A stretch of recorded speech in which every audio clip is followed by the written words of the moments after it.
ನಮಸ್ತೆ. ನಾನು ನಿಮ್ಮ ಅಲ್ಮಿಡಿ ಪುರುಷೋತ್ತಮ. ಅಲ್ಮಿಡಿ ಸಂದೇಶ ನ್ಯೂಸ್ಗೆ ಸ್ವಾಗತ.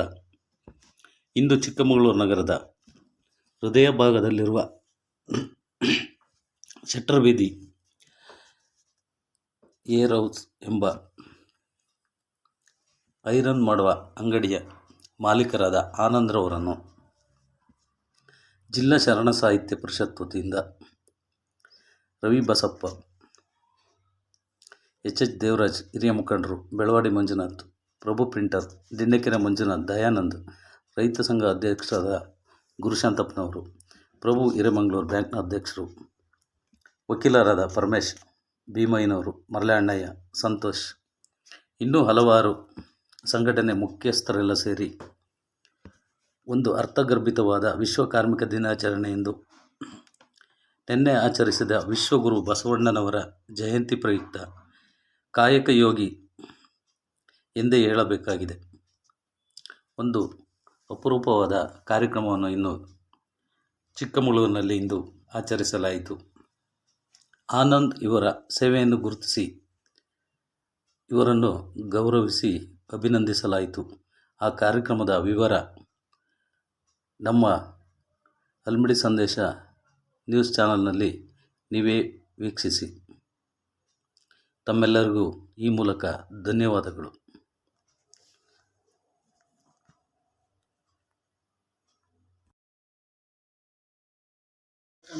ವೃತ್ತಿಯೇ ಬೇರೆಯಾಗಿರ್ತಕ್ಕಂಥ ಸುಮಾರು 46 ವರ್ಷಗಳಿಂದ ಹಾಸನದಿಂದ ಇಲ್ಲಿಗೆ ಬಂದು 46 ವರ್ಷಗಳ ಹಿಂದೆ ಸಣ್ಣದೊಂದು ಪೆಟ್ಟಿಗೆ ಅಂಗಡಿ ತರದಲ್ಲಿ ಏರೋಸ್ ಬ್ರೇಕ್ಲಿ ಅಂತಕ್ಕಂಥದ್ದನ್ನು ಪ್ರಾರಂಭ ಮಾಡಿ ಇವತ್ತು 46 ವರ್ಷಗಳಲ್ಲಿ ಅದನ್ನ ದೊಡ್ಡ ಉದ್ಯಮ ಇರುತ್ತೆ. ಈ ತುದಿಯಿಂದ ಆ ತುದಿ ತನಕ ನೋಡಿದ್ರೆ ಗೊತ್ತಾಗುತ್ತೆ ಅವ್ರ ಬೆಳವಣಿಗೆ ಹೇಗಾಗಿದೆ ಅಂತ. ಆ ಕೆಲಸವನ್ನು ಬಹಳ ನಿಷ್ಠೆಯಿಂದ ಪ್ರಾಮಾಣಿಕವಾಗಿ ಯಾವುದೇ ಅಳುಕುಗಳಿಲ್ಲದೆ ವೃತ್ತಿ ಜೊತೆಗೆ ಅವರು ಸಂಬಂಧಗಳನ್ನು ಸಹ ಸ್ಥಾಪನೆ ಮಾಡ್ಕೊಂಡಿದ್ದಾರೆ. ನಮಗೆ ಬಹುಶಃ ಅವ್ರು ಯಾರು ಕಸ್ಟಮರ್ ಇದ್ದಾರೋ ಅಷ್ಟು ಕಸ್ಟಮರ್ ಮನೆಗಳು ಕೂಡ ಅವರು ಸಂಬಂಧ ಬದುಕಿನ ಅನನ್ಯ ಅನುಭವವನ್ನು ಹೊಂದಿರತಕ್ಕಂಥ ಎಲ್ಲ ಆತ್ಮೀಯರೇ, ಇವತ್ತ ಮೇಡೆ ಕಾರ್ಮಿಕ ದಿನಾಚರಣೆ ಅಖಿಲ ಭಾರತ ಶರಣ ಸಾಹಿತ್ಯ ಪರಿಷತ್ತು ಈ ದಿನವನ್ನ ಕಾಯಕ ದಿನವನ್ನಾಗಿ ಆಚರಿಸ್ತದೆ. ಇಡೀ ರಾಜ್ಯದಲ್ಲಿ ಅಲ್ಲಲ್ಲಿ ಅನೇಕರು ಇದನ್ನು ಬಹಳ ವಿಶೇಷವಾಗಿ ಆಚರಿಸ್ತಾರೆ. ಯಾಕೆಂತಂದ್ರೆ ಒಂದು ದೇಶ, ಒಂದು ಕುಟುಂಬ, ಒಬ್ಬ ವ್ಯಕ್ತಿ ಬಹಳ ಎತ್ತರಕ್ಕೆ ಬೆಳಿಬೇಕು ಅಂತಂದ್ರೆ ದುಡಿಮೆ ಬಹಳ ಮುಖ್ಯ. ಹಾಗಾಗಿ ಕಾಯಕ ಇಲ್ಲದೆ ಯಾರೂ ಎತ್ತರಕ್ಕೆ ಬೆಳಿಲಿಕ್ಕೆ ಸಾಧ್ಯನೇ ಇಲ್ಲ. ಒಂದು ಹುಲಿಯೂ ಕೂಡ ತನ್ನ ಆಹಾರವನ್ನ ಅದು ಬೇಟೆ ಹಾಡಿಯೇ ತಿಂತದೆ, ಯಾಕಂದ್ರೆ ಅದು ಒಂದು ಕಾಯಕ ಅದಕ್ಕೆ. ಹಾಗಾಗಿ ಯಾರೂ ಕೂಡ ಸುಮ್ಮನೆ ಕುತ್ಕೊಂಡು ತಿನ್ಲಿಕ್ಕೆ ಸಾಧ್ಯನೇ ಇಲ್ಲ. ಹಾಗಾಗಿ ಈ ದುಡಿಮೆಗೆ ಅತ್ಯಂತ ಮಹತ್ವ ಬರತಕ್ಕಂಥದ್ದು ಬಹಳ ಮುಖ್ಯ. ಈ ದುಡಿಮೆಯನ್ನ, ಈ ಕಸುಬುಗಳನ್ನ ನಮ್ಮ ನಡುವೆ 12ನೇ ಶತಮಾನದ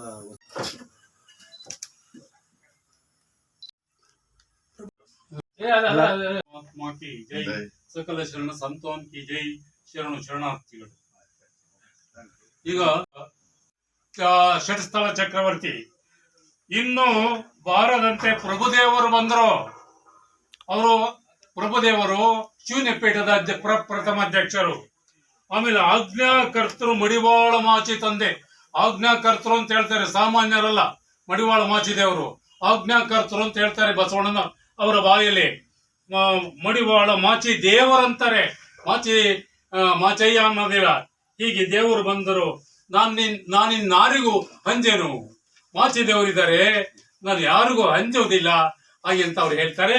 ಅಂತ ಕೀರ್ತಿಯ ಇದು ಒಂದು ವಿಶೇಷವಾಗಿರ್ತಕ್ಕಂಥ ಕಾರ್ಯಕ್ರಮವನ್ನ ಶರಣ ಸಾಹಿತ್ಯ ಪರಿಷತ್ತು ಮತ್ತು ವಿವಿಧ ಸಂಘಟನೆಗಳು ಹಮ್ಮಿಕೊಂಡಿದೆ. ಈ ಕಾರ್ಮಿಕ ದಿನಾಚರಣೆಯನ್ನ ಕಾಯಕ ದಿನ ಅಂತ ಹೇಳಿ ಮಾಡಿರ್ತಕ್ಕಂಥದ್ದು ಬಹಳ ಅರ್ಥಪೂರ್ಣ ಅಂಥೇಳಿ ನಾನು ಭಾವಿಸ್ತೇನೆ. ಯಾಕೆ ಕಾಯಕ ದಿನ ಮತ್ತು ಕಾರ್ಮಿಕನಿಗೆ ಏನು ವ್ಯತ್ಯಾಸ ಅಂತಂದರೆ, ಕಾಯಕ ಅಂತಂದರೆ ಕೆಲಸ, ಕಾರ್ಮಿಕ ಅಂತಂದ್ರೆ ಅದನ್ನು ಮಾಡೋನು. ಹಾಗಾಗಿ ಈ ಕಾಯಕ ಯಾವುದೇ ಪರಿಪೂರ್ಣ ಆಗೋದು ಕಾರ್ಮಿಕನಿಂದ. ಅಥವಾ ಯಾವಾಗ ಮಾತಾಡ್ಬೇಕಾದ್ರೆ ಹೊರಗಡೆ ಹೇಳ್ತಾ ಇದ್ರು, ಎಲ್ಲರೂ ಒಂದಲ್ಲ ಒಂದು ರೀತಿಯಲ್ಲಿ ಕಾರ್ಮಿಕರೇ ಅಂತ. ಒಬ್ಬ ರೈತನ ಕೆಲಸ ಮಾಡ್ಬೋದು, ನನ್ನಂತಾನು ಉಪನ್ಯಾಸ ಮಾಡ್ಬೋದು, ನಮ್ಮ ಕಲ್ಮಡಪ್ಪನಂಥವ್ರು ರಾಜಕಾರಣ ಮಾಡ್ಬೋದು, ಯಾರೋ ರೈತರಾಗಿರ್ಬೋದು, ಅಥವಾ ಬೇರೆ ಬೇರೆ ವ್ಯಾಪಾರೋದ್ಯಮಗಳನ್ನು ಮಾಡ್ತಾ ಇರ್ಬೋದು, ಬೇರೆ ಬೇರೆ ಕೆಲಸಗಳನ್ನು ಮಾಡ್ತಾ ಇರೋದು. ಕಾರ್ಮಿಕ ದಿನಾಚರಣೆ ಹೇಗೆ ಬಂತು ಅಂತಂದರೆ, ರಷ್ಯಾದಲ್ಲಿ ವಾರದ ಎಲ್ಲ ದಿನಗಳಲ್ಲೂ ಕೂಡ ಕೆಲಸವನ್ನು ಮಾಡಿಸ್ತಾ ಇದ್ರಂತೆ. ಅಲ್ಲಿ ಕಮ್ಯುನಿಸ್ಟ್ ಇರೋದು, ಕಾರ್ಮಿಕರಿಗೆ ವಿಶ್ರಾಂತಿ ಅನ್ನೋದು ಇರಲಿಲ್ಲ. ಆಗ ಅದರಲ್ಲಿದ್ದಂತಹ ಕೆಲವರು ಸರ್ಕಾರವನ್ನು ಮನವಿ ಮಾಡಿರುವಂತೆ ನಮಗೆ ಕೆಲವು ಸಮಯ ಏನಾದರೂ ವಿಶ್ರಾಂತಿ ಬೇಕು ಅಂತ. ಆಗ ಅಲ್ಲಿನ ಎಲ್ಲ ಪರಿಶೀಲನೆ ನಡೆಸಿ ಒಂದು ಕಾರ್ಮಿಕ ದಿನ ಅಂಥೇಳಿ ಆಚರಣೆ ಮಾಡಬೇಕು ಅಂತ ಅನ್ನೋದು ಮೊದಲು ಪ್ರಾರಂಭ ಆಯಿತು. ಅಂದರೆ ಈ ಕಾರ್ಮಿಕ ದಿನ ಅಂತನ್ನುವಂಥದ್ದು ಸಂತೋಷದಿಂದ ಬಂದಿದ್ದಲ್ಲ, ತಮಗಿರ್ತಕ್ಕಂಥ ಕೆಲಸದ ಒತ್ತಡವನ್ನು ವಿಶ್ರಾಂತಿ ಪಡೆಯೋದಕ್ಕೋಸ್ಕರ ಕೇಳಿಕೊಂಡು ಬಂದಂಥದ್ದು. ಯಾವುದು ಅಂತಕ್ಕಂಥದ್ದು ಇಲ್ಲಿ ಪ್ರಶ್ನೆ ಬರಲಿಲ್ಲ. ರವೀಶ್ ಪ್ರಸಾದ್ ಮಾತಾಡ್ತಾರೆ, ಆವ ಕಾಯಕವಾದಡು ಸರಿ ಸತ್ಯಶುದ್ಧ ಕಾಯಕ ಆಗಿರ್ಬೇಕು. ಆ ರೀತಿ ಸತ್ಯಶುದ್ಧ ಕಾಯಕವನ್ನ ಮಾಡ್ತಾ ಇವತ್ತು ಸಮಾಜದಲ್ಲಿ ಗುರುತಿಸ್ಕೊಂಡಿರ್ತಕ್ಕಂಥ ಮತ್ತು ಬಸವಾದಿ ಶರಣರು ಏನು ಕಾಯಕವೇ ಕೈಲಾಸ ಅಂದ್ರೆ ಯಾರು ಕಾಯಕ ಮಾಡ್ತಾರೆ, ಯಾವ ಕಾಯಕ ಅಂತ ಹೇಳಲಿಲ್ಲ, ಯಾವ ಕಾಯಕವನ್ನ ಮಾಡ್ತಾರೆ ಅದನ್ನ ಪ್ರಾಮಾಣಿಕತೆಯಿಂದ ಮಾಡಿದ್ರೆ ಅದು ನಿಜಕ್ಕೂ ಕೂಡ ಭಗವಂತನಿಗೆ ಸಲ್ಲುತ್ತೆ ಮತ್ತು ಅವರ ಏಳಿಗೆನೂ ಆಗುತ್ತೆ ಅಂತಕ್ಕಂಥ ದೃಷ್ಟಿಯಲ್ಲಿ ಆಲೋಚನೆ ಮಾಡಿದಂಥ ಈ ಕಾರ್ಯಕ್ರಮ ನಿಜಕ್ಕೂ ಕೂಡ ಅರ್ಥಪೂರ್ಣ. ಈ ಸಂದರ್ಭದಲ್ಲಿ ನನಗೆ ಅನಿಸ್ತಾ ಇರ್ತಕ್ಕಂಥದ್ದಿಷ್ಟೇ, ನಿಜಕ್ಕೂ ಕಾಯಕ ಮಾಡೋ ಅಂತ ಗುರುತಿಸ್ತಾ ಇರ್ತಕ್ಕಂಥದ್ದು. ಈ ಒಂದು ಕಾಯಕದ ಒಂದು ಆಯ್ಕೆ ಬಗ್ಗೆ ಮಾತಾಡಿದ್ರು. ನನಗೆ ಗೊತ್ತಿರುವಾಗ ನಾನು ಇಲ್ಲಿ ಹೆಚ್ಚು ತಿರುಗಾಡುವಂಥ ವ್ಯಕ್ತಿ, ಜೊತೆ ಹೆಚ್ಚಿನ ಒಡನಾಟ ಇದೆ. ಇವರು ಕಾಯಕವನ್ನ ಹಿಂದಿನ ಕಾಲದ ರೀತಿಯಲ್ಲಿ ಆಯ್ಕೆ ಮಾಡ್ಕೊಂಡ್ರು. ಈಗ ಆಧುನಿಕತೆಯಲ್ಲಿ ಅವರು ಸಿಗಾಕೊಂಡು ತುಂಬಾ ನರಳಿದ್ರು. ಯಾಕೆ ಅಂತ ಹೇಳಿದ್ರೆ ಅವರ ಪಟ್ಟಂತ ಕಷ್ಟ ಸಿಕ್ಕಾಬಟ್ಟೆ. ಈ ಪ್ರಾಪರ್ಟಿ ಕೊಂಡ್ಕೊಂಡ್ರು, ಬಿಲ್ಡಿಂಗ್ ಕಟ್ಟಿದ್ರು, ಸಾಲ ಮಾಡ್ಕೊಂಡ್ರು, ಬಡ್ಡಿ ಕಟ್ಟಿದ್ರು. ಆಮೇಲೆ ಇಲ್ಲಿ ಇವರಿಗೆ ಸನ್ಮಾನ ಮಾಡತಕ್ಕಂಥದ್ದು, ಇದು ಸನ್ಮಾನ ಕೇವಲ ಇವ್ರಿಗೆ ಒಬ್ಬರಿಗೆ ಅಲ್ಲ, ಇದು ಇಡೀ ಅವ್ರ ಒಡನಾಡಿಗಳಿಗೆ ಸನ್ಮಾನ, ಇಡೀ ಆ ಒಂದು ಸಮುದಾಯಕ್ಕೆ ಸನ್ಮಾನ. ಮತ್ತೆ ಅವರು ಒಂದು ಮೇಲ್ವರ್ಗದಲ್ಲಿ ಹುಟ್ಟಿದ್ರು ಕೂಡ ಇಂತಹ ಒಂದು ಕಾಯಕವನ್ನು ಆಯ್ಕೆ ಮಾಡ್ಕೊಂಡಿದ್ದಕ್ಕೆ ನಾನು ಅವರಿಗೆ ವೈಯಕ್ತಿಕ ಅಭಿನಂದಿಸ್ತಾ, ಅವರ ಪ್ರಾಬ್ಲಮ್ ಆಗಿತ್ತು ಅಂದ್ರೆ ಅವರು ತನ್ನ ವೃತ್ತಿಯಲ್ಲಿ ಅವ್ರ ಅಕೌಂಟ್ ಕೊಡ್ಬೇಕು. ಇಲ್ಲಿ ಅಕೌಂಟ್ ಕೊಡಲ್ಲ ಅಂದ್ರೆ ಈ ಒಂದು ಬಟ್ಟೆಗಳು ಮಿಸ್ ಆಗ್ತವೆ. ಹಾಗೆ ಅಕೌಂಟ್ ಕೊಟ್ಟರು. ಅಕೌಂಟ್ ಕೊಟ್ಟಿದ್ರೆ ಬಂದು ಇನ್ಕಮ್ ಟ್ಯಾಕ್ಸ್ ಹಿಡಿದ್ಬಿಟ್ರು. ಅಲ್ಲೋ ಮತ್ತೆ ಟ್ಯಾಕ್ಸ್ ಕಟ್ಟಿದ್ರು. ಟ್ಯಾಕ್ಸ್ ಒಂದು ಕಡಿಮೆ ಟ್ಯಾಕ್ಸ್. ಇವತ್ತು ಸನ್ಮಾನಿತರಾದ ಆನಂದಪ್ಪನವರು ಮತ್ತು ಇಲ್ಲೆಲ್ಲ ಕನ್ನಡ ಸಾಹಿತ್ಯ ಪರಿಷತ್ತಿನ ಎಲ್ಲ ಪದಾಧಿಕಾರಿಗಳು, ಎಲ್ಲ ಇರುವಂಥ ಎಲ್ಲ ನಮ್ಮ ಆನಂದಪ್ಪನವರ ಅಭಿಮಾನಿಗಳು ಮತ್ತೆ ವಿವಿಧ ಸಂಘಟನೆ ಮುಖಂಡರೆ. ಈಗ ಇದೊಂದು ಅರ್ಥಗರ್ಭಿತ ಒಂದು ಕಾರ್ಯಕ್ರಮ.